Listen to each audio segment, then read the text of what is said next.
네, 시장 변동에 관계없이 공모주 시장은 그래도 여전히 관심이 높은 그런 시장입니다. 자, 오늘 최종경 흥국증권 연구위원 모시고 IPO 시장 올해 전망해 보겠습니다. 어서 오십시오. 네, 안녕하십니까? 예. 지난주에 이제 2024 IPO 시장 전망 자료를 발간하셨어요. 이게 네. 제목이 반등을 넘어 대세 상승기로. 요즘 같은 약세장에 눈에 확 띕니다. 네. 어떤 의미인가요? 일단 여기서 제가 반등을 말씀드리는 거는 2023년을 의미합니다. 이 IPO 시장 투자하시는 분들은 꼭 기억하셔야 되는 그 해가 있는데요. 2021년입니다. 예. 우리 증시 역사상 최고조의 IPO 시장을 형성했던 때였고요. 2022년이 바닥, 23년이 반등, 24, 25는 이제 상승기를 간다는 의미로 그런 자료를 준비했고요. 실제로 2023년에 신규 상장 기업 수가 82개를 기록했는데 전해 70개보다 의미 있게 반등한 숫자라고 말씀을 드리고 있고요. 공모 규모도 3.9조 원으로 높을 때보다야 좋지는 않지만 그래도 22년보다는 전체적인 분위기는 나아진 거라고 말씀을 드리고 있습니다. 이 IPO 시장이 전체적으로 5년 정도의 주기로 장기 사이클을 보이고 있는데 말씀드린 그 2022년에 바닥을 찍고 23년에 반등해서 올라가는 모습을 보이고 있습니다. 게다가 또 시청자분들이 하나 주목해 주셔야 되는 부분이 작년 2023년에 코스닥 상장 개수가 77개로 역대 최고치였어요. 네. 근데 그게 은근슬쩍 소리 소문 없이 최고치를 했습니다. 근데 그게 더 부각이 안 됐던 이유가 코스피는 반대로 5개 기업밖에 상장을 안 했습니다. 최저점은 아니지만 저점에 해당되는 수준이고요. 따라서 약간 이게 코스피 기업들은 시장이 보다 좋을 때 상장하려는 그런 좀 그렇죠. 의지들이 있어서 좀 밀려있는 좀 물량들이 있어서 그런 물량들이 올해부터 좀 재개될 거라고 저는 말씀을 드리고 있습니다. 예. 작년에 82개 중에 코스피는 5개, 맞습니다. 코스닥은 77개 아주 기록을 세웠답니다. 자, 위원님 리포트를 통해서 이 공모 기업 수는 시장의 신규 상장 시장에 투자할 수 있는 투자자로서의 기회인데 공모 규모는 시장이 크기이기 때문에 오히려 투자자들이 여기에 주목을 해봐야 된다 이렇게 보셨어요. 작년 시장에서 이제 두산 로보틱스나 뭐 에코프로 머티 그 전체적으로 시장 관심은 높았지만은 공모 규모는 그렇게 크지 않았어요. 이건 어떤 의미일까요? 일단 저희가 이제 은어이기는 하지만 IPO 시장에서 대여급이라는 단어를 많이 사용하잖아요. 말 그대로 이제 가끔씩 올라오는 큰 고기들을 의미하는데 작년에 상장했던 두산 로보틱스나 에코프로머티는 공모 규모가 약 4천억 정도 했습니다. 요거는 2021년도에 상장했던 대여급들 단일 공모 규모가 1조 원이 넘었던 기업들하고 그렇죠. 비교를 해보면은 상당히 작은 사이즈죠. 그러니까 다시 쉽게 말씀드리면은 두산 로보틱스나 에코프로머티가 2021년도에 상장했으면은 대여급 축에는 못 끼는 그런 사이즈라고 말씀드릴 수가 있습니다. 실제적으로 지금 화면에 그래프가 나오고 있는데요. 2022년 초에 LG에너지솔루션이 상장한 이후로 지금 전 일부러 회색 막대 그래프에다 대여급을 몰아놓고 있거든요. 2023년에 회색 막대 그래프가 비어 있잖아요. 그렇죠. 그래서 22년 초 이후로 지금 거의 2년간 대여급 공모가 없는 상황입니다. 올해 같은 경우는 제가 6.4조 원의 공모 규모를 전망하고 있는데 그 논리는 대여급을 제외한 시장이 4조 원대 초반은 기록해 줄 것이라고 저는 보고 있고요. 그다음에 이제 작년에 없었던 좀 대여급들이 돌아올 거로 보는데 현재 기준으로는 청구서 접수 단계에 있는 HD 현대마린 솔루션이라든지 그다음에 그 올해 재도전이 가능할 거라고 보이는 뭐 K뱅크나 뭐 그런 현대엔지니어링 같은 기업들 또 하나는 순수하게 이제 올해 이후로 이제 상장이 진행될 것으로 보이는 LG CNS나 뭐 올리브영, SSG닷컴 같은 그런 대여급들이 향후에 꼭 올해가 아니더라도 이후에 상장을 좀 진행할 것이라고 예상을 하고 있는 상황입니다. 예, 좀 낯익은 이름들이 많이 보이는 거 보니까 정말 진짜 좀 월척을 낚는 그런 시장이 될 것 같은 생각이 듭니다. 자, 투자자 입장에서는 이 공모주 투자 수익률이 무엇보다 중요한데 이 위원님 그 리포트에 보니까 가장 복잡한 변수라고 이렇게 표현하셨어요. 올해 주가 수익률 어떻게 보십니까? 사실 제가 오늘 나와서 꼭 요거를 투자자분들께 말씀을 드리고 싶었던 부분인데 이게 해마다 계속 좋을 수가 없습니다. 그렇죠. 그래서 요게 이제 제가 오늘 몇 번 강조했던 2021년 시장하고 비교해서 보시는 게 좋은데 제가 그래프를 준비해 왔습니다. 요거는 신규 상장 기업들의 평균 주가 수익률을 제가 그린 거예요. 그래서 몇 번의 고점들이 있었어요. 근데 주목해 주셔야 되는 부분이 요건 메모를 해 주셔도 좋아요. 확 이렇게 수익률이 많이 높아져 있는 전고점 보이시잖아요. 그게 2021년이 아니라 2020년입니다. 그래서 주가는 사실 어떻게 보면 교과서적인 얘기일 수도 있는데 주가는 시장보다 빨리 온다는 얘기죠. 2020년도에 신주들의 주가 수익률이 가장 좋았고요. 2021년도에 시장은 폭발하고 풍년이었지만 주가는 조정을 받기 시작을 한 거죠. 그래서 바닥은 2022년도에 잡고 23년도에 이제 반등을 시작했습니다.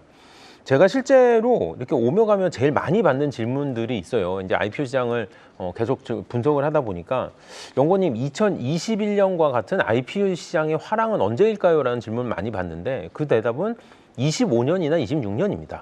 그러면 지금 24년 초면은 연구원님 좀 너무 많이 남았는데요. 예, 그렇게 생각할 수도 있지만 질문을 바꿔서 아까 제가 그래프 보여드렸던 것처럼 2020년과 같은 IPO 시장에서의 주가 수익률 고점은 언제냐고 물어보시면 2024년 올해이거나 또는 내년입니다.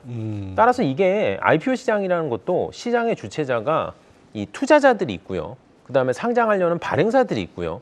그다음에 또 이걸 진행하는 증권사들이 있잖아요. 예. 희한하게도 세 군데의 투자 주체들이 모두 행복할 수는 없습니다. 해마다. 그래서 올해 같은 경우는 제가 제시드리는 그림이 올해는 투자자들이 높은 주가 수익률로 행복한 해이기 때문에 투자자들은 보다 공격적인 IPO 시장에 투자를 권고드리고 있고요. 발행사들 같은 경우 상장하려는 회사들은 이제 올해나 내년 시동을 걸어야죠. 그래서 근데 발행사들 입장은 또 그런 게 있어요. 최영원님 그러면은 우리 회사가 더 좋은 가격에 상장하기 위해서는 25년에 상장해야 되겠네요라고 하는데 시장의 고점을 잡을 수 있으면 그러면 좋죠. 근데 만약에 시장의 고점을 놓치게 되면은 또 하락장에 걸리기 때문에 저는 오히려 상대적으로 주목을 받는 24년이 발행사 입장에서도 좋은 해다라고 좀 또 그렇게 권고드리고 있는 상황입니다. 이 관련된 뉴스를 또 하나 제가 소개시켜 드리면은 올해 초 작년 연말에 많이 소개가 됐는데요. 그 주요 주관사들, 증권사들이죠. 이 IPO 관련된 IB 부서들의 영업을 계속 강화하고 있는 상황입니다. 예, 그러니까 저는 이걸 한마디로 이렇게 말씀을 드리고 있어요. 풍년이 다가오고 있는 징조다라고 이렇게 소개드리고 있습니다. 네, 투자자와 발행사 입장이 약간 좀 서로 상충되는 부분이 있으니까 그런 점들이 주가에 나타나는 것 같습니다. 자, 그렇다면 올해 풍년이라면 올해 IPO 시장을 빛낼 주요 테마 어떤 것들이 있을까요? 제가 연초에 이제 IPO 트렌드 이렇게 좀 제시를 드리고 있어요. 그래서 올해도 5개 부분에 대해서 이제 IPO 시장의 키워드를 제가 들고 나왔습니다. 하나하나 좀 말씀을 드리면은 첫 번째는 오늘 이미 조금 언급을 했던 내용들입니다. 2년 동안 없었던 대여급과 지난 2, 3년 동안 철회했던 기업들이 다시 돌아오는 해가 될 거다라는 게 첫 번째 테마입니다. 바로 대여급과 제도전의 이슈이고요. 두 번째는 이제 로봇 관련된 얘기입니다. 작년에 두산 로보틱스의 상장으로 로봇주 관련된 관심들이 많이 높아졌는데 예. 지금 현재 청구서 접수 단계에서도 엔젤 로보틱스라든지 이건 최근에 심사가 났죠. KNR 시스템이라든지 관련주들이 또 상장이 이어지고 있고요.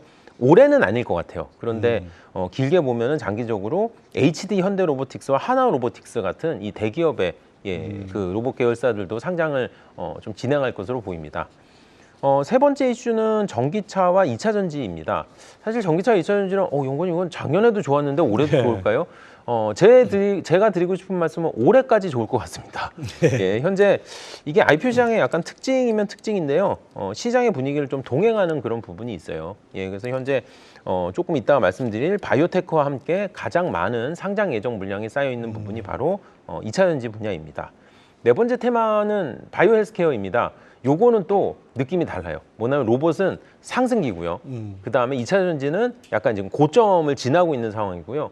바이오 헬스케어는 지난 3년 동안 IPO 시장에서도 약세를 기록했습니다. 예. 전체적으로 상장하는 IPO 기업 중에 비중이 가장 제일 많이 줄어들었어요.